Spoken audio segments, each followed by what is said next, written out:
हिरण्यवर्णां हरिणीं सुवर्णरजस्रजां चंद्रां हिरण्यमयीं लक्ष्मीं जातवेदोम आवह।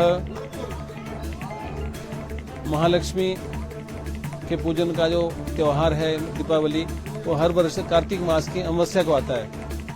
और दीपावली के लिए शास्त्रों में 4 चीजों का होना बहुत जरूरी कहा गया है, जिसमें सबसे पहले रात्रि, निश्चित काल, रात्रि होना जरूरी है। दूसरा प्रदोष काल, जो कि सूर्यास्त से 40-45 मिनट पहले और 40-45 मिनट बाद तक होता है, वो होना जरूरी है। तीसरा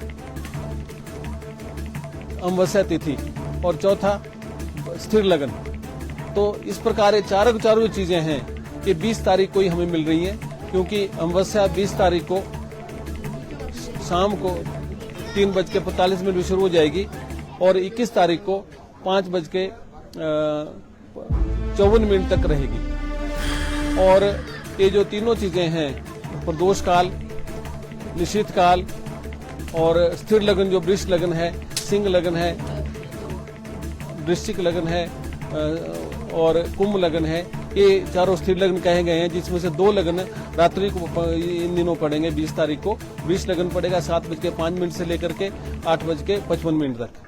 तो इस दिन सबसे जो उत्तम समय रहेगा दिवाली पूजन का, वो 20 तारीख को शाम को 7:05 से लेकर के 8:50 के बीच में सबसे उत्तम रहेगा। इसमें आपके रात्रि काल भी रहेगा, निश्चित काल भी रहेगा और साथ में प्रदोष काल भी रहेगा और स्थिर लगन, वृष लगन भी रहेगा। इस प्रकार इसमें दिवाली पूजन करने से सबसे अच्छा मनोवांछित फल महालक्ष्मी कृपा करेगी। सुख सौभाग्य आरोग्य धन धान्य सबकी प्राप्ति होने के बिल्कुल कृपा महामाई की कृपा से बने रहेंगे।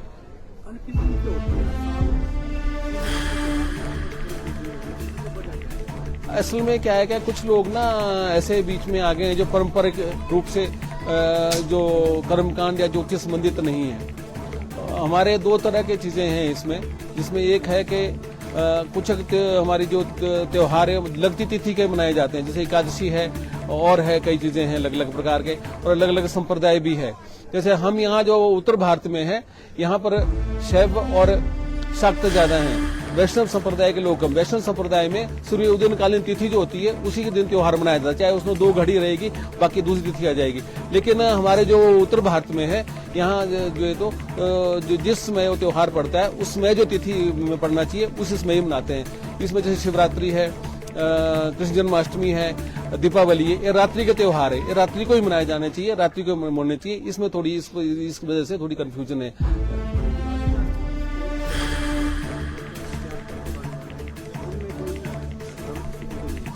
नहीं, कोई भ्रम की स्थिति नहीं है। जैसे अभी इस बार असल में क्या है, तिथियां 2-2 दिन रह रही है। जो त्रयोदशी जैसे तिथि है, धन त्रयोदशी, इस दिन धन की जो देवी है महालक्ष्मी कुंभ लेकर के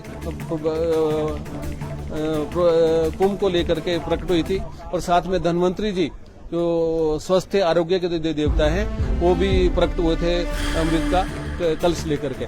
इसलिए इस दिन धन्वंतरी की पूजा की जाती है और महालक्ष्मी की पूजा भी की जाती है। और इसके लिए 18 तारीख दोपहर 12:20 से लेकर के और 19 तारीख को 1:51 तक जो त्रयोदशी तिथि रहनी है। तो 18 तारीख को भी आप जैसे कोई शॉपिंग वगैरह करनी है, कुछ सामान लेना है, कोई धन त्रयोदश को जैसे लोग लेते आए, वो 12:20 के बाद, और 19 तारीख को दोपहर 1:50 तक ले सकते हैं। लेकिन जो पूजा है धन्वंतरी जी की और वो 18 तारीख की रात को ही की जाएगी।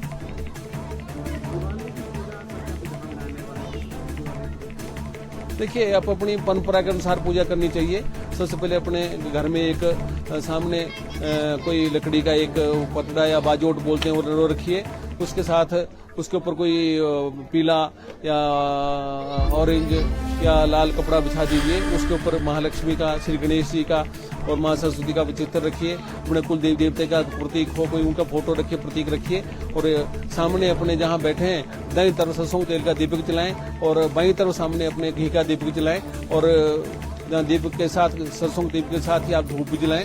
और सामने कोई अनाज वगैरह रखें, उसके ऊपर खील, बतासे, अखरोट, फल फूल, साथ में सोने चांदी के जेवर, सिक्के वो रखें और उनकी विधिवत पूजा करें। जैसे सबसे पहले थोड़ा जल का छिट्टा दे, स्नान कराएं, फिर टीका लगाएं, फिर अक्ष चढ़ाएं, फिर पुष्प चढ़ाएं, पुष्प माला चढ़ाएं, धूप दीप कराएं, फिर जो भी नैवेद्य प्रसाद बनाया है आपने, बनाना पकवान उस दिन बनाते हैं वो चढ़ाएं। उसके बाद फिर फल चढ़ाएं, जैसे अखंड ऋतु फल, जैसे फिर ड्राई फ्रूट है, काजू बादाम आदि पंचमेवा, वो चढ़ाएं और फिर जल का छिट्टा दें, प्रार्थना करें और महालक्ष्मी हिरण्य जिसको बोलते हैं शिव सूक्त, लक्ष्मी चालीसा, लक्ष्मी का कोई स्तोत्र पाठ आदि वो करें और माँ को प्रसन्न करें, आशीर्वाद लें, परिवार से मिल करके पूजा करें। इस प्रकार से मनोवांछित फल की प्राप्ति होती है।